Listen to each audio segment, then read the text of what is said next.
नमस्कार दोस्तों, आपकी कहानी द रियल स्टोरीज में आपका स्वागत है। जैसे कि आप जानते हैं, हम उस शख्स की कहानी आपके समक्ष लाते हैं जिन्होंने अपने दम पर कुछ किया हो या समाज के लिए कुछ किया हो। आज मैं जिसे मिलवाने जा रही हूँ वो एक ऐसी शख्सियत है जिन्होंने कई कंट्री घूमने के बाद, कहते ना कि कहाँ पे अपना दिल खोया, तो राजस्थान में अपना दिल खोया। लेकिन क्यों खोया, इसके लिए सुनते रहिए। तो आइए स्वागत करते हैं स्नेह जी का। आपका बहुत बहुत स्वागत है हमारे चैनल पर। Wonderful to see you. Thank you so much. And wonderful to have you here. Oh, thank you so much.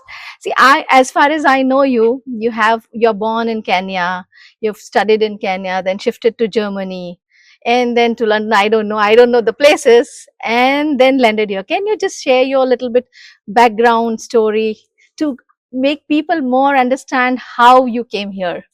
Okay, in a nutshell, absolutely born in Nairobi, Kenya, because my mother was born there. Okay. And my mother was born there because my maternal grandparents moved to Kenya when Kenya was a British colony. Okay. And that's how my mother came to be there.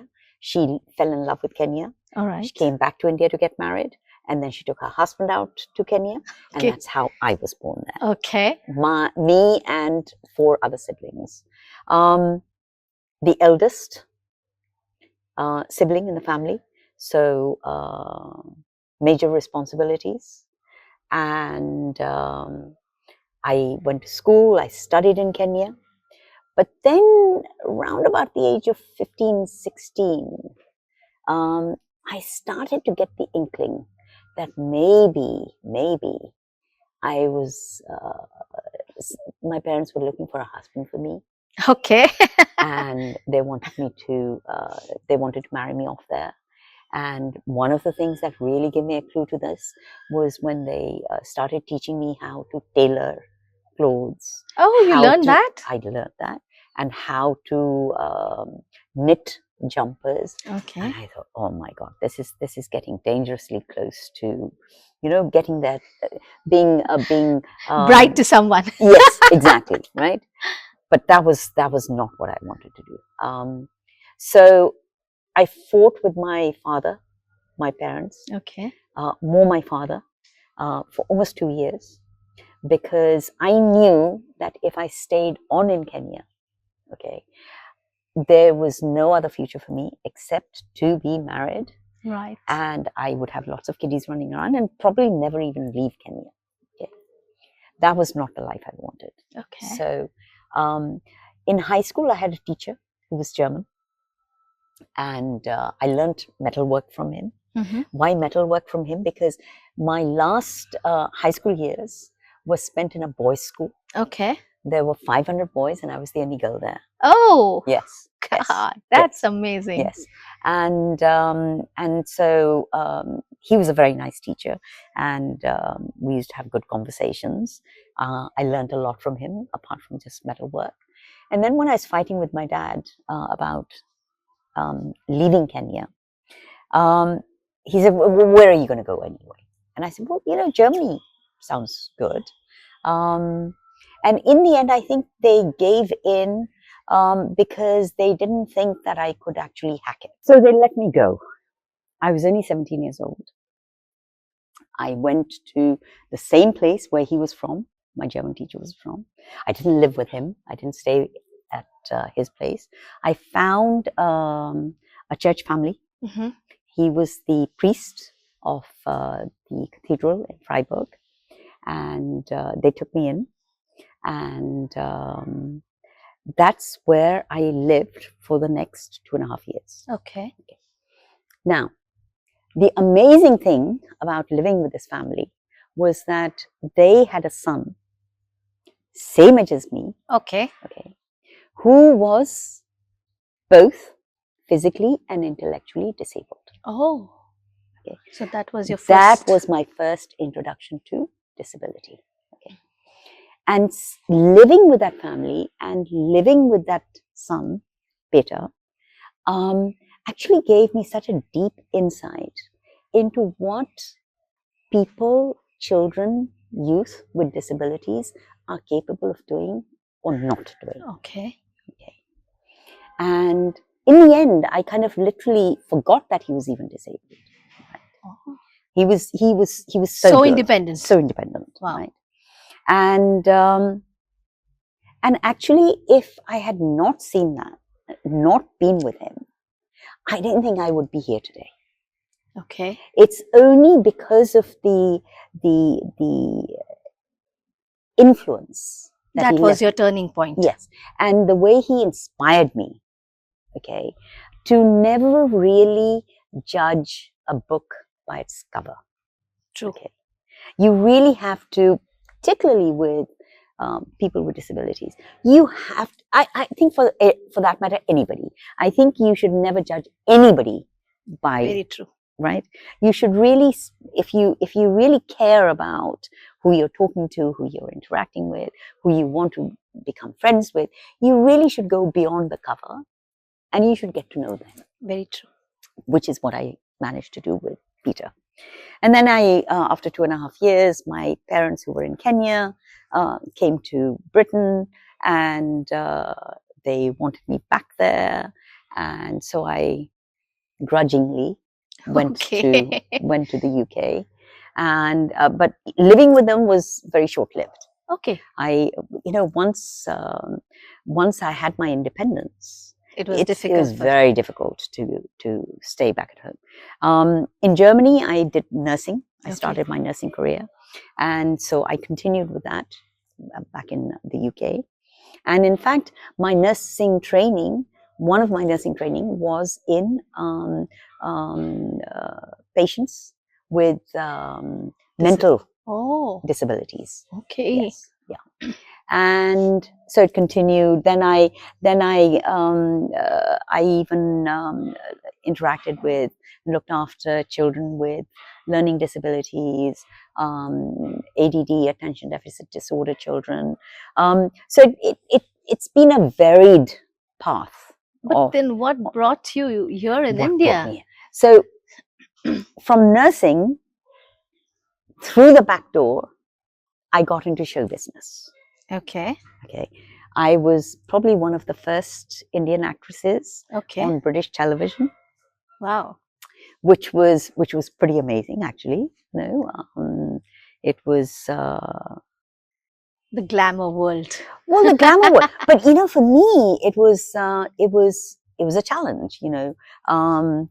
I had traveled to Germany. I'd done it on my own, whether it was by babysitting or pairing, and I started my nursing career there. And now from nursing, I was shifting into show business. So I wanted to see how far I could go. And it is show business that brought me to India for the first time. Oh. In 82. Okay. I came here to do a mini-series for home box office in the States, called The Far Pavilions. I played a princess who committed sati, and it was a very loved mini-series. Okay. And I've been really blessed because so many dots have been connected for me. True. Without me actually really kind of pursuing them. But I gave it my all once I got that dot in my hand, right? So most people would come to India on a holiday for a couple of weeks, maybe 3 weeks. I came to India for the first time, and I had 3.5 months here. Okay. And what that 3.5 months did was to teach me who I really was. Okay. What my real identity was. Because back in the UK, I was kind of living a double life. I was living one life which was in the workplace, on the outside, and in the home, I had another life, right? I mean, so much so, even my mother went through that. You know, she was, she had an English name, Mary or something, Jane. Mm-hmm. In her workplace, she was called Jane. Okay. Mother's name is Saraswati. All right. Okay. So you know, people go through that kind of identity crisis. Right. Okay? Whereas when I came here, that very first time in 1982, oh my God, I stepped foot on Indian ground, and it was like an electric current going through me. Okay. There was the emotional touch was just amazing. Okay. And then when I started traveling around, we were shooting in Jaipur, we were shooting in Jodhpur, places like Amer Fort, City Palace, you know, all of those kind of places. It kind of taught me one thing, that actually, why should I be ashamed of who I am? True, true. Why should I be ashamed? Yes. Okay, I come from such a rich heritage, such a rich culture. Look at our food, look at our monuments, look at our, you know, languages. I mean, you know, it's amazing. It just bamboozled me. You know, I literally every day was like, it was, you know, jaw dropping. Okay. Every day, okay. Right? And I went back to the UK after 3.5 months, a very changed person, a very independently, mentally stable, emotionally stable person. Okay. That up until then, you know, I perhaps didn't know where I really belonged. Okay, it was great to be born in Kenya. It was great to go to Germany. It was great to be in the UK. While I was in the UK, I also went to America. You know, HBO and all of that.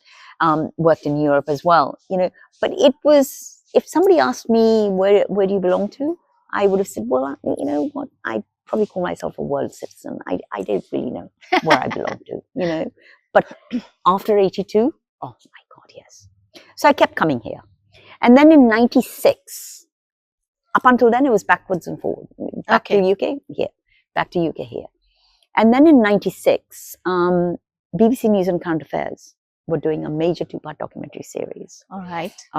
Being hosted by David Dimbleby, he was the top-notch, you know, doyen of presenters, right?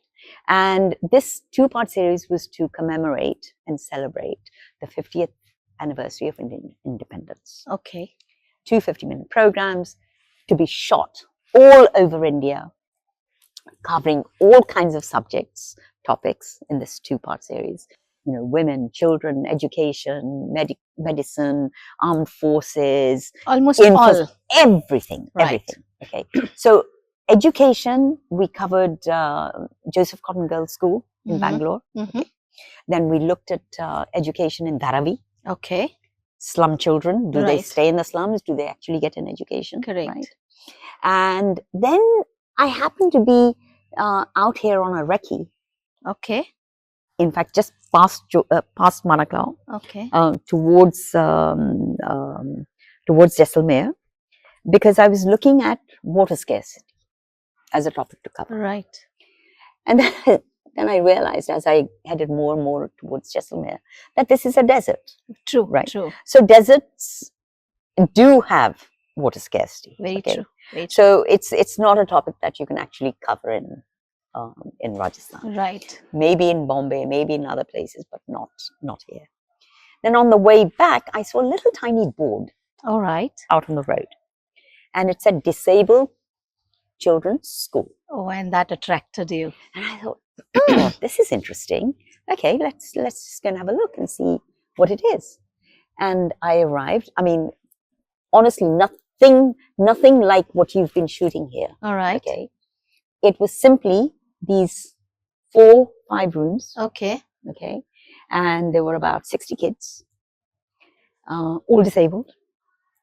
No toilets, no running water. They used to have a tanker of water come in. This side, there was a tent. Oh. which was Not even the no, this wasn't that. Little tent where the children could sit and eat food. Behind these 4 rooms was a little jhopra. Okay. That was their kitchen. And the kids went to school in these rooms during the day, and they were there sleeping dormitories at night. Oh, so this was residential. That's all there was. But, you know, you should never look at the size. True. Right? Because the kids who were being educated here were just the most amazing. Wow. Just the most amazing. They were agile, they were mobile, they were inquisitive, they were like sponges wanting to, you know, get as much knowledge as possible, right? They were happy, they were smiling. And I was thinking, God, these are not like the disabled kids that I see in at traffic lights in Delhi or Bombay, you know, because that's the only place I had seen disability. Correct, right? correct. And I thought, that's a forced disability. It's a forced disability. Yes. Okay. But easy. Right. Easy to get money. Easy to make a living, right? But these kids, oh my God, they were amazing. And looking at them, I didn't think they were disabled at all. Do you really think you've come to a disabled school? No, they are amazing. You know, they charged me. I was so happy being with them. Like, I mean, one child who came and hugged me. Yes. Oh my God, he was not leaving me. That moment was, still I'm getting that goosebumps.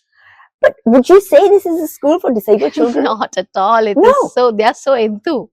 I mean, I at times feel more disabled than they are.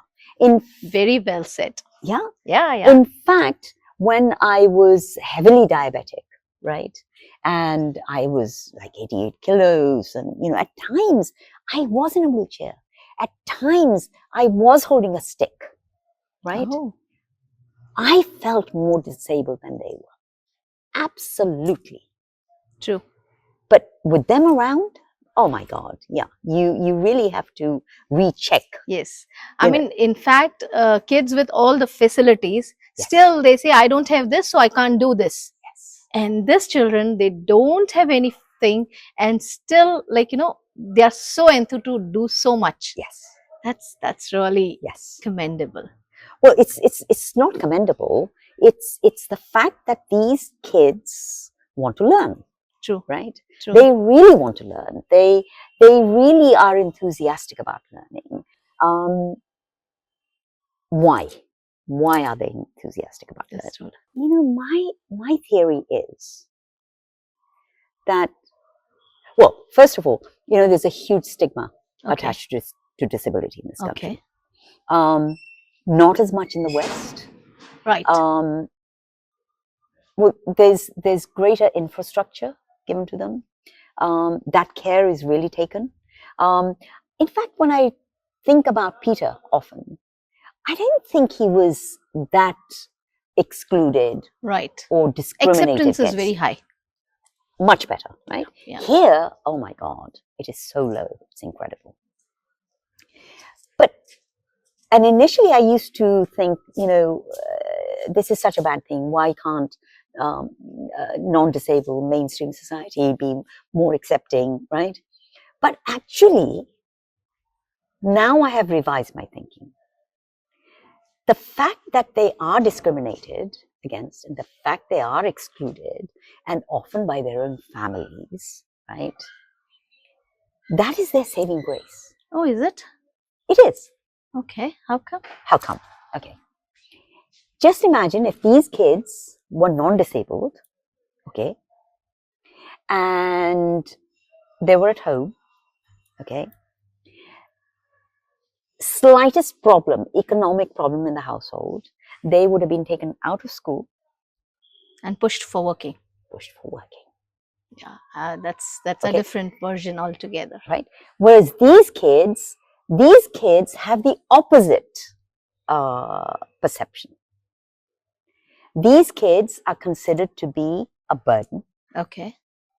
Non-productive because they're disabled. What is this disabled kid going to do anyway? You know, what possible productivity is this disabled kid, you know, boy or girl, going to bring it to the family? right? You told me something last time I had been that people leave their children and they never come They back. never come back. They Is never it come true? back. It is very true. It is very true. We have a number of kids like Oh that my here. goodness, number of But kids. yeah, but just think. So here's SKSN, okay, which is a boarding school. Mm-hmm. Fantastic. Take your kid, give it to SKSN, right? Or for at least 10 months of the year, Mm-hmm. that kid is going to stay here. Right. And when I first started working here in 98, there used to be so many kids who would be sitting there in the front porch To get in. looking to the gate. Okay, some of the kids were being taken home. There were a whole lot of others Waiting for their parents? waiting for their parents. Oh Okay. man. Not coming, not coming, not coming. And then I got so sick and tired about it that together with Dr. Bhatt, who's the secretary, what we started doing was taking account of the kids who were not being taken home, who were not being collected. We would divide them up into areas, Mm-hmm. get our teachers to take each of those groups Okay. in the general direction of where they were living. Okay. Okay. And we got our teachers to take them home and, convince the parents that ultimately this is your child, right? My yes, goodness. we are providing an education, a boarding residential education, but that's for 10 months of the year. For 2 months of the year, You have to take care. you have to have you need to form a relationship with your child. Very true, very right? true, very true. You need to show this child that you care, Yeah. right? Yeah. And it took us some time we had to keep on doing it for, I think, 3-4 years before the penny drop. But the thing is, Preeti, that so it was very convenient to drop these children here, okay, and almost forget about them. But what was happening here? Many households, okay, now and have children, Mm-hmm. okay, non-disabled, and then there's probably one who is disabled. All right. Okay. And if I took you to these households, okay, you would find that the non-disabled child is actually very poorly educated. Okay. Then the child. But our disabled kids, they've gone from 1st to 12th grade. All right. 12th board. They've gone to college, done their graduation. For a number of years, we gave them scholarships to do that. Right. And the very first batch that went through university, everybody is thinking, oh yeah, we want to go to college. Now, if you ask any of our kids, what do you want to do after 12th grade? They want to go to college. Okay. They have a dream now. They have a dream. It only took one batch to do that, right? And then from college, they all started doing further education. Right. Many teachers, many nurses, many beauticians, accountants, they're in every field they are. Yes, into every walk of life. Wow. AIMS in Delhi, okay, the assistant storekeeper, okay, who uses his feet to operate the computer, is one of our SKSN kids. Okay. There's a girl child. She did her medical degree, and she is with the Ministry of Railways. Yeah, I mean, we have so many kids, so many of these non-productive kids. Yes. Okay. Whom parents thought so. Parents thought so. Who are actually the most productive. True, true. So talk about turning the tables. All right. Right? Education is amazing. Yes. And it transforms. Absolutely. And had these kids stayed at home, true, no education, no life, no standing on their own 2 feet, no having government jobs or jobs, full stop, right? And, those kids who were considered to be a burden now are the kingpins of their families. No decision gets made without consulting them. It's like, I feel like always we think, when you have a tough time, yes, that time we feel, oh, it's so tough, I'm not able to bear. Yes. But the result at the end is so different. So I think the kids, when they were left, yes, it was difficult time for you also and for them also. Yes. but your Yes. dedication and hard work. Their dedication. Of course, see, it is there, but guiding them. It was Yes. their will to do the things. But if people like you wouldn't have been there for them, I feel they would have missed on their lives. But I have to give thanks to Peter. All right. Okay. Because who inspired you? Absolutely. If True. I had not spent time with Peter, True, Okay. true.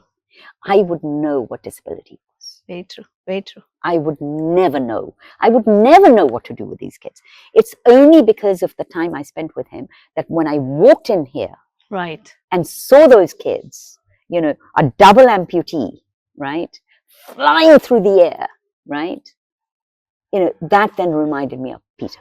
And I thought, God, people don't know, but these kids have so much potential. True, So much potential. So much. I was seeing the Malcolm. Yes. My. The kids doing Malcolm with a disability. Yes. I could not feel that they were disabled. Yes. I mean, like, since what age you teach them? All the kids, despite being disabled, and no matter how disabled they are, 5 o'clock to 7 o'clock, sports. All right. Well, you know how that came about? You've seen we're a no frills education campus, right? We don't have highbrow facilities, right? And so we don't even or never have had money for a physiotherapist. Oh. Okay, we've never had that. We do have a mobility workshop. We manufacture our own calipers, custom made for the kids. That is important for us because when I first came here in '98, these kids were not wearing their calipers because they were given by Jefferfoot, and they were very clumpy and very heavy and difficult for knee them joints to carry. And So my first project was to actually get an Autobock kit equipped workshop so we could give everybody their custom calipers. And so there was no money for a physiotherapist. Okay, what actually then made us give them that physiotherapy was sport. Okay. We use sport, things like Malcolm, cricket, running, on their own, on their correct shoes, on their hands. Yeah, it's things like that that actually gave them their physiotherapy. Oh. And so sport has been a parallel curriculum to education ever since ever since this organization was established. Yes. Wow. Yeah. That's a good thought. I think, just waiting and cribbing for not having things, instead finding a way and developing it. This campus has always grown or done things because there's been a need for it. True. Okay. We have a B.Ed college here. Oh, okay. But the B.Ed college only came through a need. All right. Our kids, because we don't give admission to kids on a class appropriate age class appropriate basis, because some of the kids haven't been to school at all. Right. Okay, so they come to us when they're 9 years old or 10 years old. We can't put them into their age appropriate classroom because they would just literally sink. Of course. Right. So we have to put them into first. And so we had we had a great need to give extra tuition, extra learning practice to these kids. All right. We thought, why don't we have a teacher training college on the campus? And then that way we would have trainee teachers. And that way the trainee teachers would need to practice teaching. So our kids could get that extra tuition. Okay. And the trainee teachers would get their practice. That's amazing. So everything that we do here is out of need base. Out of need. Yeah. Out of need. Yeah. It's, in fact, I would say your whole organization is guided by God. Well, absolutely. True. Absolutely. Because, it's impossible. Well, for me, and I often think about this, how come for somebody who was born in Kenya, for somebody who has this passport, to the West, which people pay huge sums of money Yes, for, yes, right? right. Huge sums of money. Correct. Okay. And my mother is always, I mean, she's given up now because she knows now she's not going to come. Lost, yes. But she would always say, बुद्धू है तू, पागल है तू, लोग पैसे खर्च कर करके इत्थे आंदे है, तू इत्थों उत्थे जा रही है, पागल है तू. So true, so true. But I think your heart and your soul belongs here. Yeah, that's why I think I kept. I mean, during my acting years, I must have come to Rajasthan at least 4 or 5 times on work. Okay. Right. Every time it happened to be Rajasthan. Every time. Calling Rajasthan, calling. You know, we shot Kipling's Kim, part of it, here in Jodhpur. All right. Mountbatten, Last Viceroy, part of that was shot here. Okay. You know, it's like the universe was preparing me for where I was going to be landing up. True. So yeah, this is something like, you know, I really feel when you live everything in the hands of God, God guides you and brings you to the place where you belong to. Yes. So do you ever regret what decision you have taken? No. Partly because everything that I've wanted to do, everything that I have done has come from a deep-seated passion. All right. Okay. I've loved everything that I've done. Everything. I've loved going to the countries that I've been to and lived in. I've loved the people I've met. I've loved, more than anything else, the work that I have done. Right. And you know, when you think about it, and this is I think one kind of thing, that one kind of thought that always pushed me to move forwards rather than look backwards, was, okay, so moving from the UK to India, for instance. Okay. Right. What's the worst that can happen? Okay. Okay. The worst that can happen is that, because people used to tell me, because I used to say, oh God, I love India, and I would love to live here. And they would say, no, you know, coming here for holiday is one thing. Okay. But coming to live here, it's completely different. Don't even think about it. You want to leave UK and come here, don't be silly. You know? And so I used to think, well, what is the worst that can happen? True. The worst that can happen is that they were right, and India really wasn't for me, right? I couldn't survive. I couldn't survive, meaning I couldn't cut through the chaos, and you know, different culture, different situations. Yeah, you know, there it was everything ease. Yes. Here you need to fight for everything. But there's plus points. Yes, to you learn a lot. India, compared to the West, right? Very true, very true. I mean, you will never ever be short of company, right? India is the best. Exactly. Whereas there, you know, sometimes one can easily go 3, 4, 5 days without seeing anybody. True. Without talking to anybody. True. You know, here I find can love. Love, and also I can go to the market and buy fresh vegetables. They're all crooked, you know. Bananas are all different sizes, and you know the carrots are strange, and the potatoes are big and small, all frozen. You know. But here, no. Here it's fresh. Exactly. That's what I'm talking about. Yeah. You know, here the vegetables are not. I mean, the bananas are not. You know, properly curved, and no. But I think the food here has a lot more taste. True. Compared to the West. Yeah, so there's lots more nutrients. Yeah. Lots of plus points. True. To the chaos. True. So I thought, okay, if I don't enjoy living here as much as I enjoyed being here for, you know, those 3 months, 4 months at a time, periods, spaces, all I need to do is put my stuff back into a container, ship it to the UK, and then I'm back in the UK. True. So what's lost? True.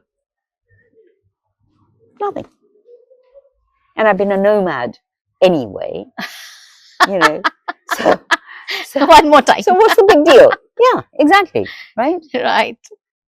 So here I am still there. Wow, what a rich experience you have. Like, traveling, knowing different countries, knowing different people, Yeah. and getting stable at for a cause.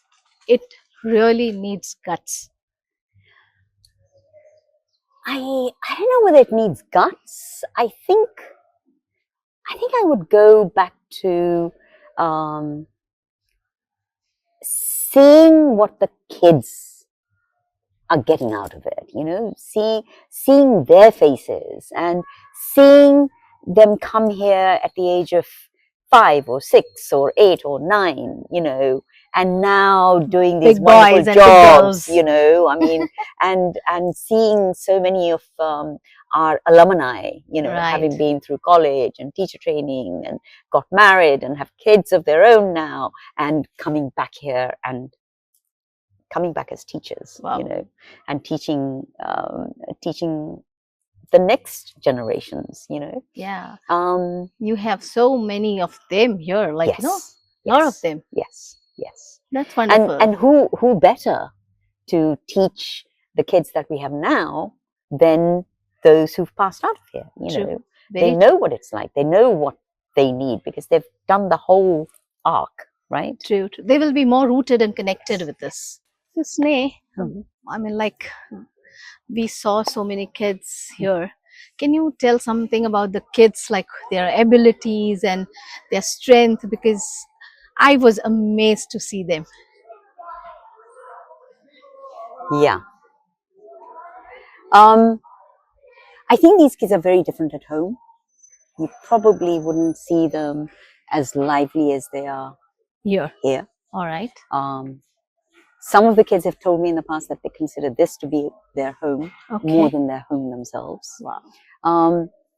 But I think kids grow up to be what you allow them to True. be, True. right? Here at home, I always heard stories, so many stories, about how they were excluded. They were not allowed to play with the village kids, even their neighbors' kids, right? And what they were always told was, no, no, no, you'll hurt yourself. You'll hurt yourself. As if they haven't Only, I mean, like, yeah, making them hurt enough. scared. Yes. No, no, no, no. You sit and watch, right? You don't play. They Okay. they considered them as disabled, Yes. Well, which they were not feeling. they always tell me that the problem is not them. They are dealing with a disability. Okay. It's the others who have problems, and those others are the non-disabled. Okay. So this not being allowed to play, not being integrated, was just such a long running story, right? Um, but things can be changed very, very quickly. Okay, so the first big change was when Dr. Bhatti and I took 10 boys in 2002 Mm-hmm. to the UK. Oh, you took them to UK? To boys. Mm-hmm. They were there to participate in a kind of a mini version of the Paralympics. Mm-hmm. Okay. This was an introduction. It was competitive, but it was an introduction to the kind of sport and games that are included in the para sports curriculum. Oh, wow. Okay. About 7-8 countries participating.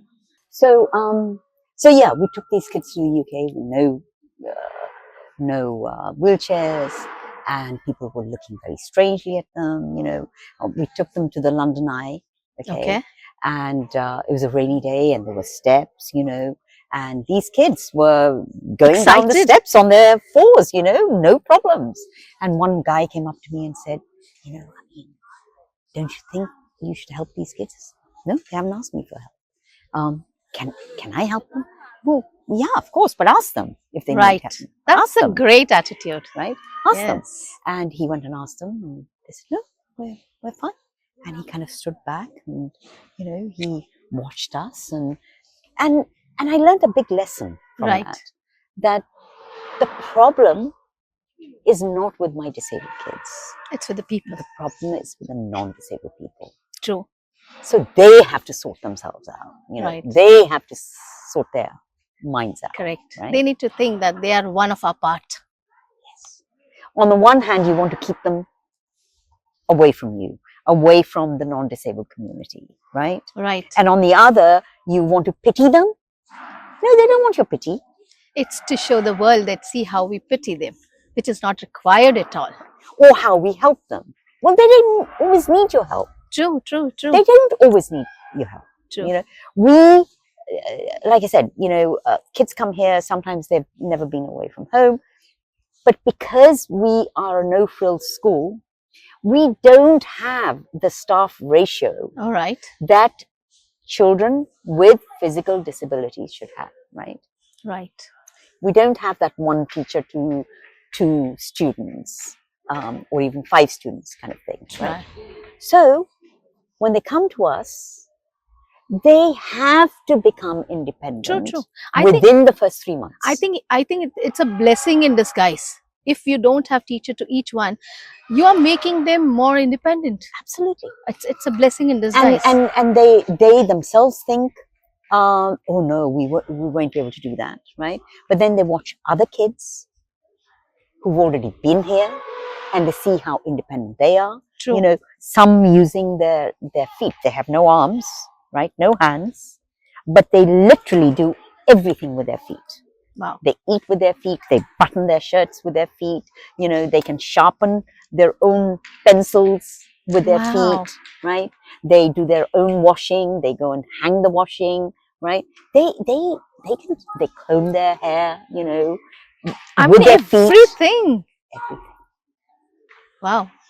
But they have to. It's a necessity, I mean, even if we gave them assistance, even if we did have one teacher to one care assistant to 5 kids, is that going to remain when they go out in this not at all, non-disabled world? In fact, see, I have been to some schools, but I feel the way you are training them to be independent is amazing. Yeah. Trust me. I mean, sometimes getting pity or giving them facilities is so dangerous for them.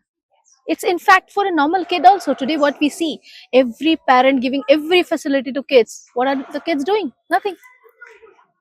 In fact, you're doing too much for those kids. Exactly. Right?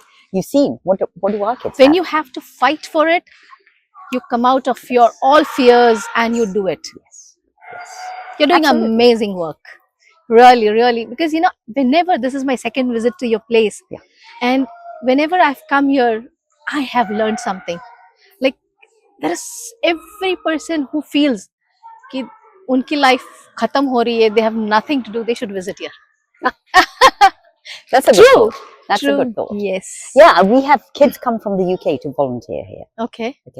And almost every batch, when you ask them, what do you take back with you? The kind of things they take back with them is the love that exists here. They take back that you can live with very little. Right. Okay. You don't need much to live. True. Sharing goes a long way, right? The togetherness, right? Teamwork here. You've seen lots of kids when they were coming out of their classrooms today. Right. One disabled kid helping another one in a wheelchair. Right. So many of them, or carrying their bags. They're learning. They're learning how to be companion friends. Yes. To I saw one, like he himself was not even able to walk properly, but he was pulling the wheelchair for the other one. That's so beautiful. That's so amazing. Yeah. I mean, like, a normal person even doesn't help who's fallen down and give a hand and pick that person. And these kids are like, they are growing in love. You are teaching to love each other. Well, God, I hope so. Yes. I saw that thing. I mean, that really touched my heart. And I feel like, I really feel that you keep on growing. There would be so many people who are watching this should join hands with you. Oh, That's my that would be prayers. amazing. Well, everybody's welcome here. Yes. The kids here love to meet people from outside. In fact, they feel so honored True. that non-disabled people want to come here, want to meet them, want to spend time with them, because generally that doesn't happen. Right. Nobody bats an eyelid for disabled kids like that. Right. But once you've been here, then it is difficult for them to stay away. True. Because there is so much love here. True. I wish you really all the best. Thank you. And I really pray, like when I'm going here, I'm going with two things. You need to get 2 teachers for computers. Yes. That's Yes. must, because this children really needs computer education. Yes. And with your hard work, you have got laptops and everything for them. Everything is ready. I just need 2 teachers to march through that gate. Yes. Right? Yes. And then I'll be able to give every single student in this disabled student and non-disabled, because True, we have true. Both. non-disabled day scholars, right? Then every kid in this school will get a daily lesson True. in computer literacy. No, I really appreciate your efforts, your dedication towards this, and definitely I'm also taking this here from here. If I could contribute something here, is like getting those teachers and getting people here. Just if you manage to do that, and then you come back in 6 months' time or a year's time, you will see the difference. I'm praying God that will You happen. will really see the difference. Yes, I really wish, and it will happen. Because when something, you have a positive thought to do something for people, God sends. God, I've been trying for 2 years. Maybe I've been trying for 2 years. Someone who has a destiny to come here, yet the message is not gone there, and maybe You're the going to message, take it. yes, You're going to give it. maybe the message will go there. Like you, I mean, from so many traveling to different countries and landed here. Yeah. Definitely there would be one. Thank you so much for joining us. Thank you. Thank you for coming. Thank you for spending time here with us. It's such a pleasure to see you. Really, it has. Really. God bless you and all your children. God bless you. Thank you. You coming, you will get back tenfold. I promise you. Thank you. Thanks a lot. I want to get that capable that I can do something for this place. You've already done. Just by coming here, you've already done. And then if you manage to get those 2 computer teachers. Yes, we will for sure. Thank you. Thanks. तो दोस्तों, ये थी कहानी उन बच्चों की जिसे आप समझते हैं disable, but they are more able than us. And how beautifully Sneh has taken care of this whole community. Help her to get 2 computer teachers and try to come here, meet them, and you'll find there's a new world altogether. नमस्कार, जुड़ते रहिए और हमारे channel को खूब सारा प्यार दीजिए, लाइक करिए, शेयर करिए और सब्सक्राइब करिए. शेयर इसको स्पेसिफिक करिए, क्योंकि ये मैसेज उन टीचर तक पहुंचना चाहिए जो यहाँ पर आ सके. धन्यवाद.